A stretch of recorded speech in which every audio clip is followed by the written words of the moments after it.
Norse mythology, Jotun, trolls.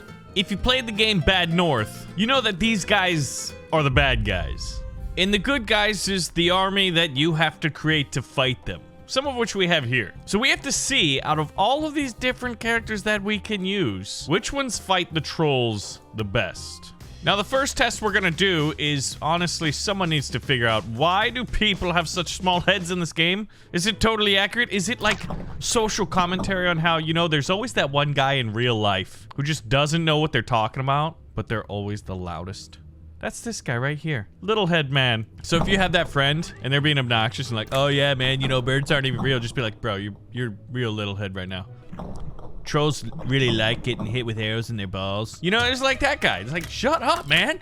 Anyway.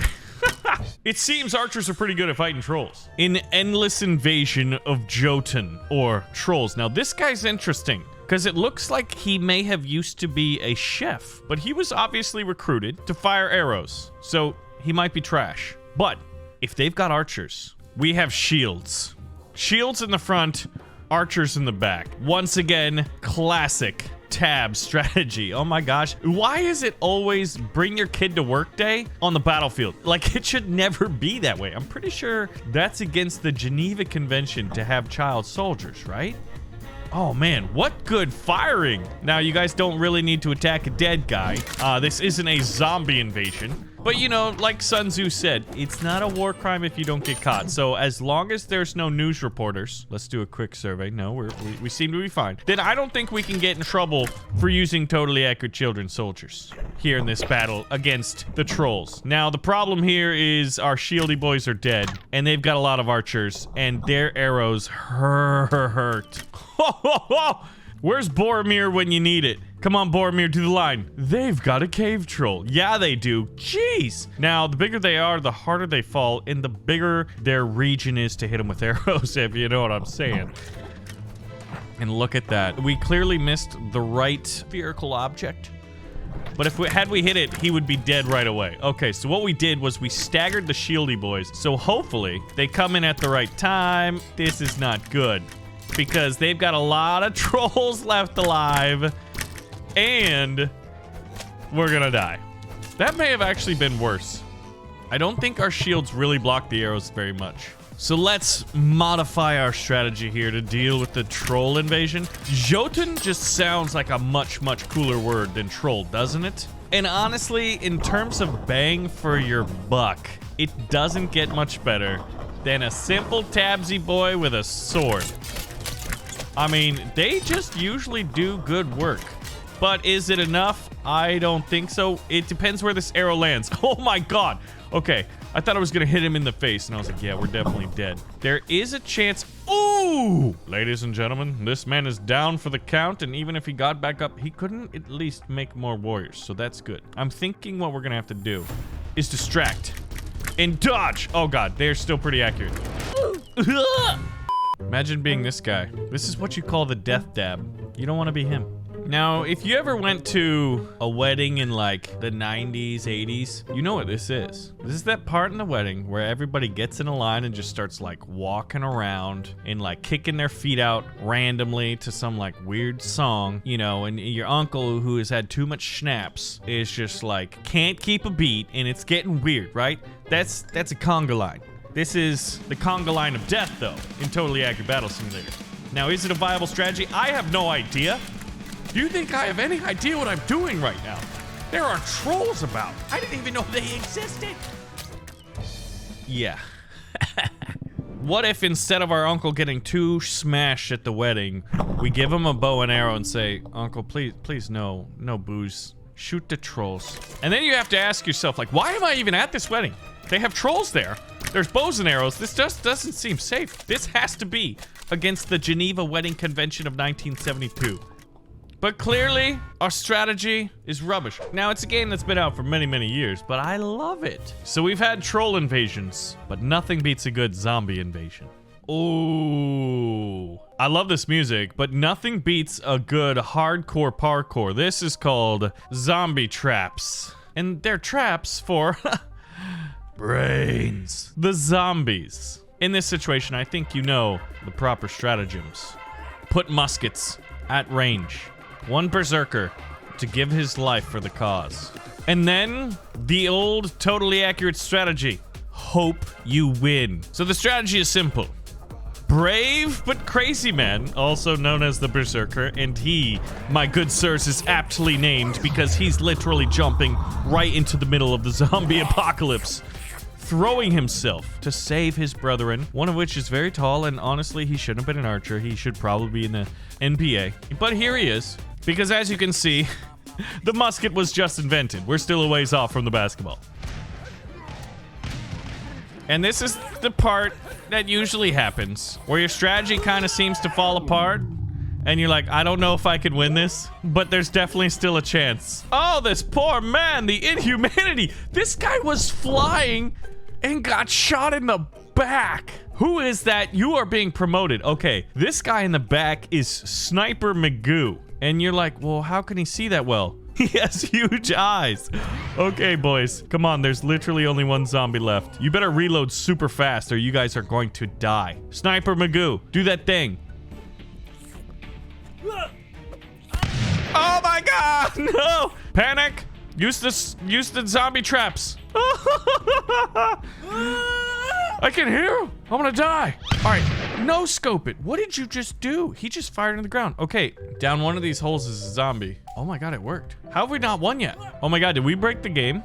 All right. Oh, I didn't think zombies needed to take naps. It kind of looks like, if you look very carefully, it's like this zombie ate a guy that ate a lot of chili, and then he just like farted and started just flying in this direction. That could also be what happened. This one's called An Earthly Invasion. An invasion really is the theme of today's video, isn't it? We've had troll invasions, zombie invasions. But what if the invasion was a Cthulhu-worshipping mad scientist who learned to harness the power of ethereal space tentacles? Well, you'd have something like this. Now, that was pretty effective, but the problem is they have a ton. I thought I heard just the Minecraft spider sound, and I saw these rocks. And for a second, I thought they were Minecraft spiders. You know, like...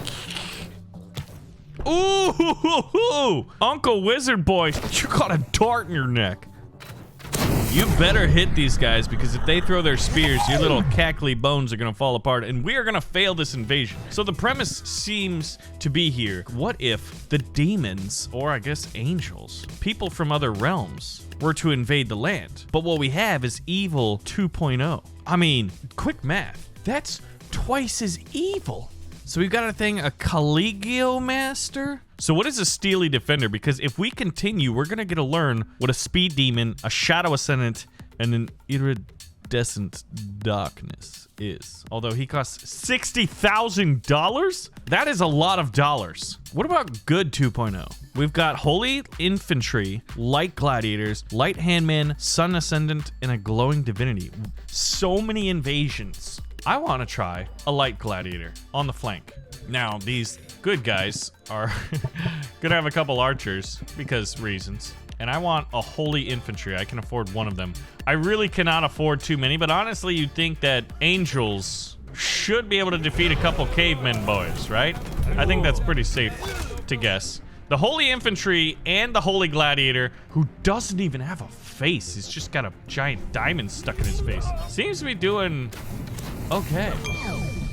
And that, my friends, is victory. Now, this is interesting. Evolutionarily, one of the things that men has been able to do is evolve, advance, build tools like a giant plank of wood in front of your face with a nice little hole so you can see out, but that hopefully blocks all projectiles. Pick up giant stones and throw them, but also taming animals. Oh, and clearly we can't underestimate the power of learning to make paint. Because everybody knows if you put blue on your face, you will fight better. Now, I can afford a Speed Demon, and I think we're gonna want one. And then a flanking of archers. So the strategy here is simple. Please don't die, Speed Demon. Can you imagine, like, for those of you who are meat eaters, like myself, like, you know, a good cheeseburger is the best thing in the world. A good steak is also as good. But then, what would mammoth steaks have tasted like? But in Jurassic Park, he was like, spare no expense. I never saw any recreated mammoths because their little restaurant there, if it was making mammoth steaks, would have made bank. I can't even see what's going on. But that purple gas is destroying everything. All I know was purple gas popped up and I got a victory. Step 1, throw gas canisters. Step 2, wait. Step 3, question marks, question marks, question marks. Step 4, profit. Now, that's not profit. That is not profit. But I have a solution here because from what I remember, the classic evil faction has a guy called a Shadow Walker, and they, my friends, like to teleport. So if they can teleport behind these crow guys and shankity shank them in the back, doesn't look like it's too effective. Why are you guys over here? Oh, there's hobbits. These hobbits are probably going all the way to Isengard, especially these ones. They just joined the Hobbit space program. Okay, this might work. And by might, I mean, I totally knew it the whole time. We were gonna win. There was never a doubt in my mind. I mean, this might be like the best strategy in tabs. All right, Shanky boys, do your thing. Purple gas boys, do your thing. Okay, Shanky boys are dead. Actually, one's still alive, and I like this, you know? Like, when you fight for an evil faction, you realize, you know what? I don't even need to use my eyes. Who needs eyes when I can just put big old teeth on my helmet with giant horns and then just run casually at the enemies? Or better yet, I can teleport because I'm evil, because reasons. Well, I think we had more than enough gas and not enough Shanky Shank boys. So, strategies must adapt. There we go, get them, boys.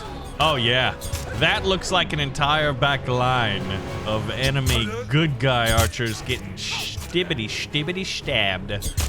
Hey, look at that. I mean, lightning bolts come out of these daggers. Who needs eyes when you have these types of powers? Look at that dagger.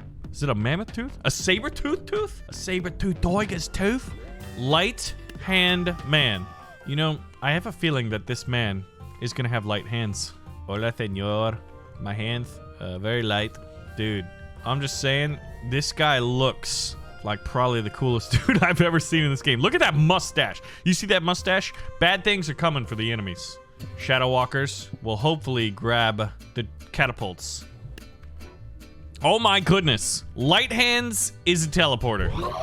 And he has a burst attack. Catapults are like, I don't know what I'm doing. I'm gonna shoot at that tree stump. There's always that guy that just doesn't do his job. The king is trying to fight a Shanky boy. Come on, get him. Blah, blah, blah. This guy's got like super boxer talents. You ever notice, like, what is it with Mexico in creating world-class boxers? Like, I mean, he's fighting with an arrow in his back. That's pretty impressive. I love him. He's running his like knee-high boots, his amazing mustache. He's just knocking everybody out. Oh man, he takes 0 prisoners. Now he's scratching his back on a roof. Do your thing, boy. Pop that thing, boy. It always makes you wonder, like, what would it be like in real life to get shot in the shin with a bow and arrow? I don't know, and I really have 0 desire to find out, but I know it has to be totally accurately painful. Like this man getting absolutely knocked out. Ladies and gentlemen, we've encountered 3 different kinds of invasions today. Trolls, zombies, and creatures from other realms. Which one was the most devastating? And, more importantly, Tabs is back on the channel, so leave your ideas in the comments below, and I will see you in the next one. Thanks for watching.